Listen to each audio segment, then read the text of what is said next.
Korang ada tak member yang jenis humble gila, tak nampak macam orang kaya langsung? Pakai biasa-biasa, kereta pun pakai kereta lama, tapi bila dapat borak, baru tahu dia pemilik syarikat Megah Holdings. Yang paling best, bisnes dia bukan benda hype pun, orang tak pandang sangat pun, tapi dia laju buat duit diam-diam. So, dalam video ni, Bros Duit nak share 4 bisnes boring yang untung RM50,000 sebulan. Siapa sangka, benda orang tak pandang ni sebenarnya lubuk duit. Selagi korang buat sungguh-sungguh dalam apa sahaja yang ada depan mata, rezeki memang tak ke mana. So, apa tunggu lagi? Alright, let's go. Nombor 1, jual besi buruk. Bisnes jual besi buruk ni memang antara bisnes paling boring kalau tengok dari luar. Pandangan pertama orang mestilah nampak kotor, berkarat, dan nampak macam kerja berat. Tapi hakikatnya, inilah jenis bisnes yang ramai orang pandang rendah tapi boleh buat duit lebat. Sumber dia datang dari barang buangan, besi, tembaga, aluminium, bateri lama, mesin rosak, atau sisa dari tapak pembinaan. Setiap satu ada nilai sebab semua tu boleh dikitar semula dan dijual semula dekat kilang. Kelebihan bisnes ni ialah modal tak semestinya besar. Boleh mula kecil-kecilan je dulu, kutip barang dari bengkel, kontraktor, atau rumah-rumah lama.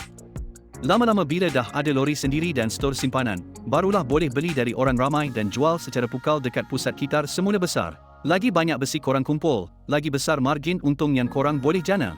Dari segi pendapatan, bisnes besi buruk ni boleh buat jualan kasar dalam RM60,000 hingga RM80,000 sebulan. Harga besi campur purata RM1.50 sekilo, jadi kalau dapat kumpul 40 ke 50 tan sebulan, dah boleh dapat angka tu. Untung bersih lepas tolak kos lori, minyak dan servis sekitar RM5,000, sewa stor dalam RM2,000 ke RM3,000, gaji dua pekerja berjumlah RM5 ke RM7,000, dan kos logistik lain, boleh tinggal bersih dalam RM20,000 sebulan. Kesimpulannya, jual besi buruk ni memang contoh klasik bisnes boring tapi steady. Tak perlukan kedai cantik, tak perlukan marketing besar, cuma perlukan usaha, rangkaian pembekal, dan tempat simpan barang. Ramai tak tahu, bisnes yang nampak kotor ni sebenarnya antara yang paling konsisten buat duit dalam jangka panjang. Nombor 2, pakar waterproofing.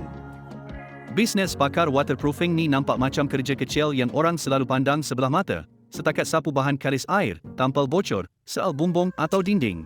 Tapi sebenarnya, inilah antara kerja paling penting dalam dunia pembinaan.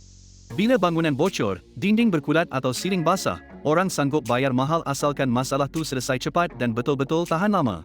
Sebab tu bisnes ni steady, sebab selagi ada rumah dan bangunan, selagi tu ada kerja waterproofing. Biasanya orang buat dekat bumbung, bilik air, kolam renang, atau tangki air bangunan. Kalau pandai guna produk yang bagus dan ada skill kemas, customer akan repeat dan bagi kerja besar. Ramai kontraktor waterproofing ni dapat projek daripada syarikat maintenance, developer, atau kontraktor besar. Dari segi pendapatan, bisnes waterproofing ni boleh buat jualan kasar dalam RM50,000 hingga RM70,000 sebulan kalau ada 3 ke 5 projek berjalan serentak. Kos bahan waterproof macam silen, memberan, chemical coating sekitar RM10,000 sebulan, gaji 2-3 pekerja dalam RM6,000, minyak dan transport RM2,000, dan sewa stor kecil sekitar RM1,000. Jadi lepas tolak semua overhead, boleh tinggal bersih dalam RM20,000 sebulan, dan tu pun kalau korang ambil projek kecil-kecilan je. Kalau dapat kontrak bangunan besar, boleh cecah 2 kali ganda. Kesimpulannya, bisnes waterproofing ni memang nampak boring, tak ada yang glamour pun, tapi hasil dia steady dan demand tak pernah putus. Lagi ramai orang bina rumah dan pejabat, lagi banyak tempat bocor yang perlu diselamatkan. Inilah bisnes yang tak ramai buat, tapi yang buat betul-betul, senyum lebar setiap hujung bulan. Nombor 3, servis towing motor. Bisnes towing motor ni nampak simple, setakat angkat motor rosak atau aksiden, hantar ke bengkel. Tapi sebenarnya, bisnes ni sangat penting dan sentiasa ada permintaan. Motor rosak boleh jadi bila-bila masa, siang atau malam. Dan tak semua orang ada kawan atau transport nak tolong angkat motor tu balik. Sebab tu servis towing ni orang cari tanpa fikir banyak. Asalkan cepat sampai dan harga berpatutan, orang akan bayar. Biasanya bisnes ni jalan 24 jam, dan kawasan bandar memang banyak job, sebab ramai pengguna motor dan risiko kemalangan atau breakdown tinggi. Korang boleh target kawasan dekat highway, pusat bandar, atau kawasan universiti. Bila dah ada pelanggan tetap macam bengkel, kedai motor, syarikat insurans, kerja memang tak putus. Dari segi pendapatan, satu trip towing motor biasanya charge antara RM80 sampai RM200 bergantung pada jarak dan waktu.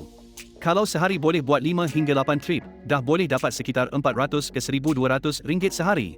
Sebulan kasar boleh cecah RM30,000 ke RM40,000. Tapi kena tolak kos minyak lebih kurang RM2,000 sebulan, penyelenggaraan lori atau van towing RM1,000, gaji pekerja RM4,000 ke RM6,000 dan tol serta kos telefon RM1,000. Jadi lepas tolak semua, untung bersih boleh tinggal sekitar RM18,000 ke RM22,000 sebulan, bergantung pada jumlah trip dan kawasan operasi. Kalau nak jana lagi pendapatan, korang boleh tambah servis, contohnya towing motor superbike, atau buat servis standby untuk event motorsport. Ada juga yang buat towing khas untuk syarikat sewa motor atau bengkel besar. Bila korang dah ada 2-3 unit towing, barulah income dia boleh stabil dan naik setiap bulan. Kesimpulannya, bisnes towing motor ni memang nampak boring, sekadar angkat motor rosak, tengah panas atau tengah hujan pun kerja jalan terus. Tapi demand dia tinggi, cash flow laju, dan kalau pandai jaga servis serta timing, boleh jadi bisnes steady dengan untung lumayan setiap bulan. Nombor 4, kedai bandel. Bisnes kedai bandel ni memang nampak simple, ada yang orang anggap setakat bisnes baju terpakai je, tapi demand dia sebenarnya besar gila. Trend pakaian bandel ni makin diterima ramai sebab ada value, murah, rare, kadang-kadang dapat brand besar macam Nike, Levi's, Carhartt dengan harga yang sangat rendah. Dari segi kelebihan, bandel ni pusingan modal cepat. Sekali masuk satu kontena baju dari luar negara, boleh dapat beribu-ribu helai baju, seluar, jaket, kasut. Lepas tu korang asingkan, grade ikut kualiti, dan jual dengan margin yang tinggi. Dari segi pendapatan, jualan kasar kedai bandel yang stabil boleh capai RM120,000 sebulan. Margin keuntungan biasanya tinggi, dalam 60% sebab stok bandel ni murah bila beli borong kontena. Jadi untung kasar lebih kurang RM72,000. Lepas tolak kos overhead, sewa kedai RM5,000, gaji pekerja RM6,000, bel elektrik dan air RM2,000, marketing dan social media RM5,000, dan lain-lain kos sekitar RM4,000, total overhead lebih kurang RM22,000. Jadi baki untung bersih boleh cecah lebih kurang RM50,000 sebulan kalau stok jalan laju dan crowd maintain. Selain itu, kedai bandel ada potensi untuk scale.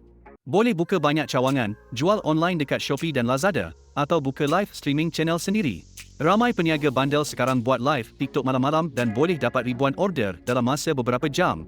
Lagi besar rangkaian pelanggan, lagi senang untuk repeat sales sebab peminat bandel ni memang ketagih cari barang rare. Kesimpulannya, kedai bandel ni memang kategori bisnes boring sebab nampak macam jual baju terpakai je, tapi sebenarnya cash flow dia deras. Kalau pandai cari barang rare, bijak susun marketing, dan jaga stok, boleh jadi jutawan senyap hanya dengan jual baju yang orang buang kat negara luar.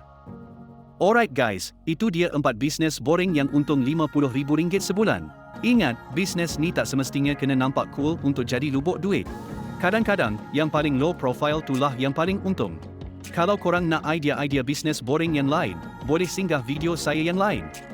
Jangan lupa like dan subscribe untuk lebih banyak konten idea bisnes. Jumpa lagi dalam video seterusnya, bye.